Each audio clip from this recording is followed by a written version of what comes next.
ખાલી નામ આપવા થકી પોતે પુરવાર ના થઈ શકે. તો આ દસ્તાવેજ બોલે છે GRI જ્યુરિસ્ડિક્શન ઇન્ડિયા. આ શબ્દની અર્થઘટન તમે જાણો. વિશ્વની અંદરમાં GRI આ ઇન્ડિયાની અંદરમાં રૂલિંગ વ્યવહારમાં દસ્તાવેજ બોલે છે. 10 રૂપિયાની પ્રોમિસિસ કરન્સી દસ્તાવેજ બોલે છે અંગ્રેજ સમયના શાસનમાં. તો GR UK કેમ ના લખ્યું? બ્રિટનની અંદરમાં તો રૂલિંગ વ્યવહારમાં ચાલુ હતું. ઇંગ્લેન્ડ, અમેરિકા, જાપાન બધા દેશોની અંદરમાં ચાલુ રૂલિંગ વ્યવહારમાં છે.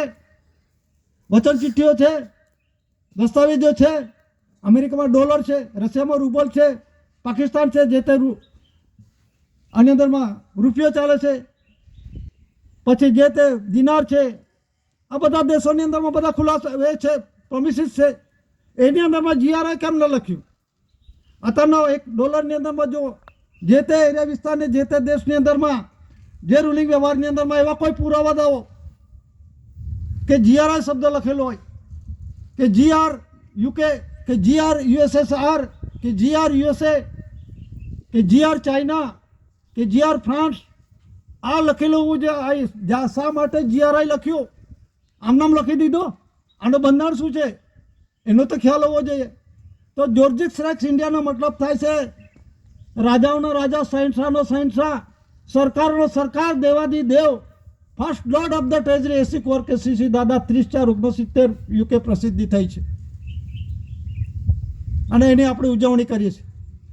અને 30/4/68ની અંદરમાં પણ સેમ ડે છે.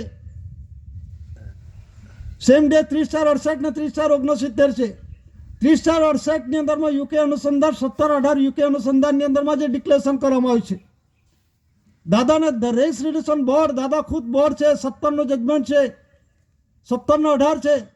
એ આમનામાં આંકડા નથી આપ્યા, એ વારસાઈ પુરવાર કરી છે ને પ્રમાણે સાબિતને પુરવાર થયેલું છે. તો 17ની અંદરમાં દાદાને વિશ્વ નોન જ્યુડિશિયલ વિશ્વ વીટો પાવર છે અને કુદરતી વ્યવસ્થા છે. એની સામે કોન્સ્ટિટ્યુશન સમિતિ કે કોઈ પણ પ્રકારની કાર્યવાહી થઈ શકે નહીં, કે કુદરતી વ્યવસ્થા છે, કોઈ પણ પ્રકારની એના સામે કાર્યવાહી થઈ શકે નહીં. અને 18 છે ધ રેસન્સબલ કોન્સ્ટિટ્યુશન સમિતિને જે વિશ્વ attorney general power, administrative powers, role court power, administration power, servant પાવર્સની અંદરમાં ઇન્ક્રીઝ કરી શકે છે. હવે કદાચ તમને એવું લાગે કે બોલવા થકી